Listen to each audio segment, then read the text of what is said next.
this week's edition of the Artistic Biker. Last week on the Artistic Biker it was the Ice-pocalypse. We had Snowmageddon 2011, and I took a couple of pictures. I took a picture of a sunrise and a picture of an iced over parking lot, and I tried to match up the shine of the light from the sun so that I could get make one picture out of it and make it look like they actually went together. And then I made it look like they were inside. I was looking at a view from inside my ice fortress with all my icicles, like Superman's cave in the North Pole, or Superman's fortress of solitude in the North Pole, because the running gag is that I work as a superhero during the day, so this is from a secret lair, iced over just like soups. That's what we did last week. It was fun. We started. What you should note about the background on this one is that we actually froze the watercolor on the paper to get some ice crystals on there, so that was pretty neat. Set it outside in the freezing temperature during Ice-pocalypse 2011. It was minus 10 degrees. Wind chill factor made it minus 25 degrees. If you're listening carefully, you can hear Boy 2 playing with my wife's phone, making frog noises. This week, however, because it's 81 degrees outside, I'm not going to actually be able to do this in the sun, but I am going to play with some photosensitive paints. I want to see what we can do with the paints that set in the heat and the sunlight. I want to kind of experiment with it. Don't know how much of a page we're going to make, but I'm going to do some experimentation anyway. With that, let's turn the page and let's get started. I wanted to play this week with some new materials, so I've got some Pebeo Setacolor Soliel transparent paint, and it's supposed to be light reactive. I wanted to see how it would react over different colors and different elements. So I've got some acrylic here, and I've got some watercolor here, and I've got mostly a white background with some gesso.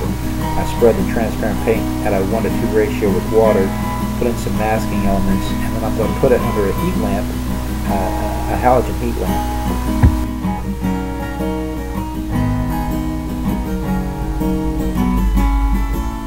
Next, I'm going to take two pieces of test paper identical to each other, spread a strip of gesso across there, some watercolor spread across there, let that dry, and then use identical masks to determine whether it would work better with the halogen bulb or with the fluorescent bulb. But I needed everything to be identical, so I painted them the same and cut them in half to put them under the different lights.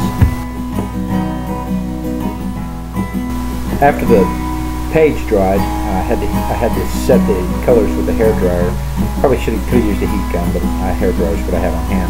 I started taking the masks away, and you can see that they didn't really set up very well. The closest you get to having a truly set mask was the palm tree. When I pulled the test samples back, the one under the halogen bulb was very sharp, but it was not as defined.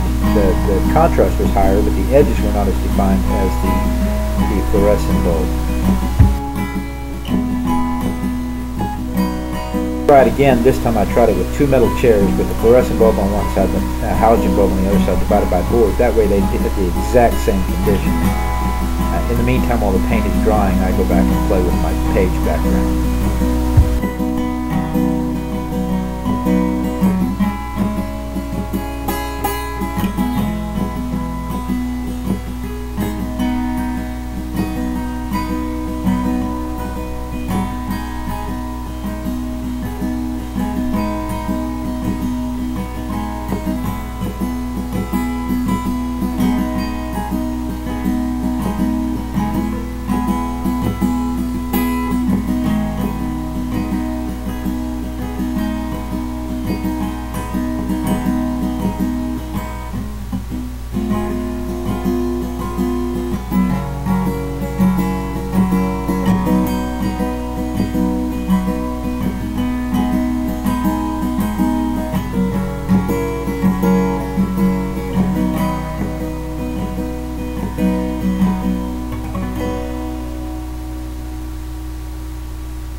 Boy, did somebody say that?